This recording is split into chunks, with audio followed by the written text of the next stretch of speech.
Hello everyone! So marami nagtatanong sa akin and nagre-request ng tutorial kung paano nga ba gamitin yung Midea Digital Oven. Sobrang dali lang sundan ito kasi hindi naman ganon kahirap yung intindihin yung digital display niya.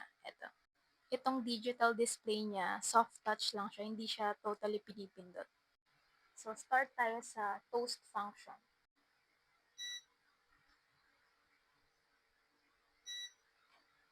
Ayan.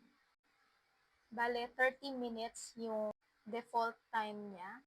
And may kita mo dito yung up and down. Ngayon, kung yung gusto mong setting is up lang yung init, dito mo rin siya papalitan sa toast button. Ayun, nag-iba na siya, nasa taas na lang siya. Then, gusto mo nasa ilalim lang. Ayun, nagbago na siya. So, okay na tayo sa up and down na init. So, dito naman, para mapalitan yung temperature, dito, papalitan. Touch natin dyan, 180 degrees. Yan yung default niya. Then, kung gusto mong taasan, dito sa up, down. Yan, ganun lang siya kadali. Sa time naman, dito din pipindutin. So, lilipat naman siya dun sa time. Taas lang din kung tataasan yung time, and then minus kung babawasan. So, ayun, testing natin. Kunyari, okay na ako dyan. Sa temperature na 180, and then 30 minutes. Ayan, umilaw na siya. Same lang din with the convection function.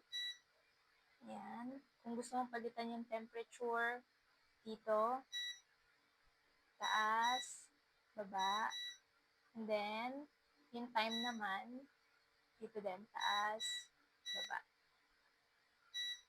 Okay na. Start. Ayun.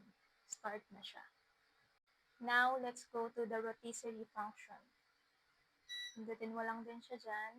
Then, same lang. Kung papalitan tong temperature and papalitan itong time, dito lang din, up and down. Start natin. Ayan. Umiikot na yung yung fork.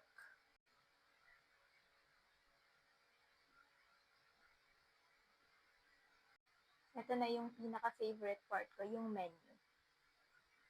Ayan. Ito yung degrees niya, 220 degrees. Pwede mo siyang palitan yung temperature niya. Then yung A01, yan yung 10 cooking functions niya. So, nasa function 1 tayo. Kung gusto ko palitan, up to 10 yan eh. Ay, mali.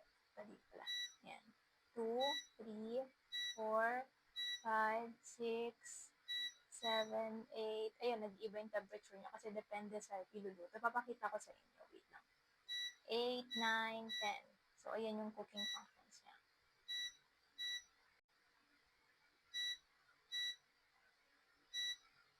So, ito yung 15 cooking functions niya. Makikita nyo rin to kasi may kasamang user manual pag bumili kayo ng oven. And hindi na rin kayo mahihirapan magbuklat ng manual kasi andito na rin siya naka-attach or naka-print sa mismong ilalim ng oven. Yan.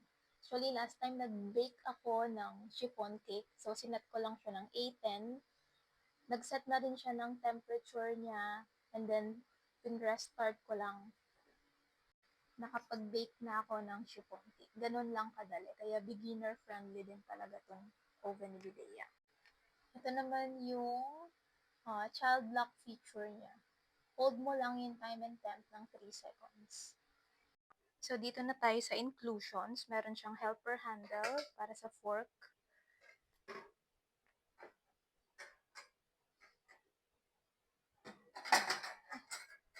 Ayan, sorry. Ayan. Meron siyang rack, crumb tray, and grill tray. Ayan, sa ilalim. Ito. Hindi ko lang mahawakan, mainit kasi. And also, meron siyang extra clamp na kasama para pag ilalabas mo to at mainit, ayan. If ever naman na need mo ng guide, don't worry kasi merong kasamang user manual yan and warranty certificate. 2 years warranty nga pala yan for parts and labor. So if meron pa kayong questions about how to use Midea oven, just let me know in the comment section. Yun lang, happy baking!